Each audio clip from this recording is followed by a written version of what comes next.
another wonderful privilege to come your way. My name once again is Samson Odegwa. What I will share with you, I've titled Positioning for the Future or Buy the Future. How do you position yourself for the future? How do you buy the future? Now, the truth is, as human beings, there are three realities to our life. We have three realities. Number one is that we all have a past. No matter who you are, you have a past. I have a past. Whatever had happened before now is the past. You have a past, and the past talks about your history. It talks about your history, where you have been, what you have done, what you do, what you did, and what you did not do. That's your history. We have a present. The present talks about our realities, the things that I can see around us, our realities. And we then also have the future. The future talks about the possibilities. So we have the past, we have the present, we have the future. Now I realize that success in life requires you to understand how to manage these three dimensions of life. The way you manage these three dimensions determine how you get positioned in the future. How do you manage your past? How do you act in the present? How are you, positioning for the future? The way you manage these three, and it's very important that we understand this. Now, what do you do with your past?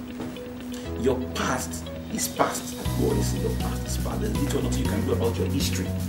There's a lot you can do about your reality. But if you look at the methodology of God, the mind of God from the scriptures, God is always concerned about our tomorrow. And I'm convinced that the best of God for you is not in your past, it's in your future. The best of God, no matter what you have experienced of God, I can bet you that no matter where you are today, maybe you have been blessed, you are like, oh God, I mean, wow. I can tell you that what you have seen today is microscopic compared to what God is set to do in your life the next 2 years, 3 years, 4 years, 5 years. Because the best of God, I would say that the path of the just is like a shining light that shines brighter unto the perfect day. That is the actor, that's the character of God towards us. So the future, so God wants his children to focus more on their future and not on their past, because that is your history. God is more concerned about your possibility and not really your history. There's a story in the Bible that I really love, and that's the story of Moses when he was bringing out the children of Israel. When he got to the end of the Red Sea, the Bible says that Pharaoh was coming behind them with full force of his chariot. The Bible says that people started crying, and they said, hey Moses, is it because there are no graves in Egypt? You brought us to die here. He said, take us back. We remember the onions and the garlic.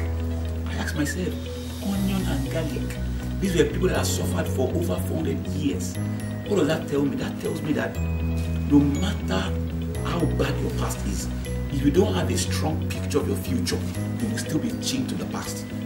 Why would they still savor and have a nostalgic feeling about Egypt that was the land of slavery? You know why? When God met Moses, it was only Moses that had an encounter with vision. The vision of their liberation was given to Moses alone. He encountered God. Others did not encounter God. What they had was a story. Moses came to tell them. It was an hand-down vision. They didn't have an encounter. So they didn't have a picture of their future. But when they got to that land, Moses said, don't worry. He said, be happy, be still, and you will see the salvation of God. Why was Moses' speech and reaction different from their own? They were facing the same problem. His life too was at risk as much as their own. But why was his response different? You know why? He had an encounter with vision. God told him where he was taking them. So others did not have an encounter. So that tells me that the way you behave currently is a reflection of your picture, the encounters you've had about your tomorrow. Because the picture of their future was not strong enough, they still desired the past, their history. Their history became desirable because their possibility was not revealed to them. What am I saying? You have to be obsessed with your picture of your future. You can escape from your environment. How do you escape? Through your imagination. Pollinate your imagination with pictures of your future. Forget your past.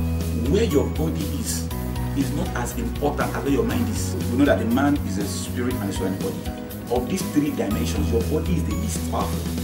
Where your body is not as important as where your mind is. So your body can be in a place of limitation when you don't have too much around you. But your mind and your spirit will have traveled far. And that's why, in Think and Grow Rich, Napoleon Hill said, we owe the advancement of our world to dreamers. People that dream of what can be, that are not yet seen. So I'm telling you today, no matter what has happened to you in your past, there is little or nothing you can do. You have to face your future. And facing the future is what it means to be strategic. You have to learn to be strategic. Now, to be strategic, there are 3 kinds of sight that every individual operates with. Number 1 is what we call hindsight. Hindsight, that is a view of the past. Number 2 is insight, that is an understanding of the present. And number 3 is what we call foresight, an understanding of the future. Now, people that fail in life, know what they do? They focus, they operate with hindsight. They're always looking at the past, looking at the errors they made or the success they had, past glory. A car has 2 side mirrors. The side mirror is to view what is behind you, objects behind you. It's described on the glass that objects in this picture are maybe closer than you think. So you are told the side mirror is to give you a picture of where you have left, where you are coming from, people behind you. Now, you also have the windshield, which is in front of you, or we call the full screen in front of you. That's for you to look ahead. I don't know about you, but I've never seen a car where the side mirror is bigger than the windshield. Maybe you have seen maybe the side mirror is like a standing glass. No, the side mirror is always small. Vis-a-vis the windshield. You know why? Because you realize that you don't need to focus on the past. You only need an intermittent look at the past. You are not supposed to focus on it. But where you should focus is the windshield. You know, nobody drives forward looking backwards. I don't know about you. Maybe you're a good driver. Then you don't worry. I'll get to Lagos and I'll go through reverse. You are reversing and you're going forward. No, but it's not possible. If you are going to go forward, you have to keep looking forward. So God told Moses, why are you praying? He said, tell the people to go forward. You know what that tells me? Moses was going to pray. God said, shut up. Please don't have time to pray. I've brought you too far, not for you to understand my intention. Just go forward anyhow. You know, I know a lot of people, because we are spiritual people, you know, you are saying, okay, we ask you, why have you not started that thing? Yeah, I'm still praying about it. Yeah, and it sounds so spiritual. Oh, I'm still praying. 3 months, we are still praying. 6 months, we are still 1 year. You told us you want to start a business last year. We are 2 years now, you are still praying. Okay, which kind of business? Is it a $1 billion business? You say you are still praying. See, you must know when to stop praying and start acting. Prayer should not be an excuse for your lack of courage. Most times people use prayer as an excuse for their lack of courage. Sometimes it's good to be courageous. God honors the step of a diligent man. Even when you are not too sure, when you take your step, God is faithful in His mercy. But when you remain on the same ground, God cannot help you. The miracles of life are encountered in motion, not when you are stagnant. The more you are in motion, the higher the chances and probability of your success. I get me. So on the next episode, I'll explain 2 other sides that you have. I'm going to teach you how to strategically and pragmatically position yourself to arrive at the future